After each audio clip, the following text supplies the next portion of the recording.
right? There's several things I've had to work out with him. We shake hands. You can take it to the bank with our good governor. He said a couple of things that I want to piggyback on. No, this is a patriotic community. Mayor Black makes it the way, but our whole Sarpy County is that way, frankly. But the mayor goes, or the governor said, once you get here, once you get on it, you're not going to get off it. Well, I tell you my story. I was a farm boy from Illinois, joined the military in 1985, and I was last in my class at basic training or the officer training school out of 250. But I go to tech school at Lowry, and they tell us, and there was 40 of us in our class, whoever's number one in your class gets to pick their assignment, maybe number two, and then everything else it's needs of the Air Force. So I really worked hard, and I ended up graduating number one in my class out of 40. I went from last of 250 to number one of 40.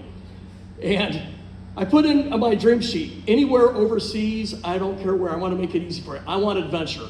I was a newlywed. My wife and I wanted to go to Japan, Korea, Germany. England. We didn't care where. We just want to go overseas. And I was confident because I was number one in my class. I opened up my envelope, Offutt Air Force Base, Nebraska. And out of 40 of us, 9 of us got Offutt, right? Because of SAC headquarters and all. And my wife was with me. She was a little perturbed. I told her we're going to Germany or somewhere really cool. And but there was people crying in the Offutt camp. They were holding each other, crying. And my wife goes, should we be crying? But here's my point. Yeah, we weren't looking forward to coming here, but we retired here 30 years later because the place is a wonderful place, and it is about the people. And the governor also mentioned about Vietnam. And so I want to thank our Vietnam veterans here. I came in 85. All my initial bosses were Vietnam veterans. But I want you to think of some of the legacies we don't think about. Some of the offshoots of what your service did. One, in 1975, my dad took in a Vietnamese veteran. He was a Vietnamese Marine, a refugee. And I was 13 years old. And this Marine captain came around, he couldn't speak English. My mom was a little scared of him because she heard all the stories. I remember the arguments between my mom and dad. But this guy was one of the nicest guys I've ever met. He became my brother. My dad helped him a little bit in college, but he paid his way through by being a janitor and teaching French.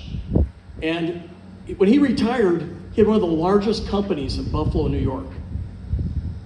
He was the most patriotic American you'd ever meet.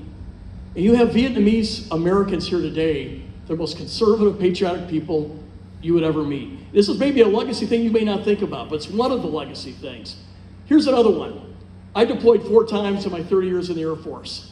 Every time I came back, standing ovations, on the plane, when you get at the airport, you go to a steakhouse with your crew. I flew with a crew of 13 normally. People would be buying your steak dinners. Why is that? Because we're Vietnam veterans. People learned that what we did in Vietnam was not right to our veterans.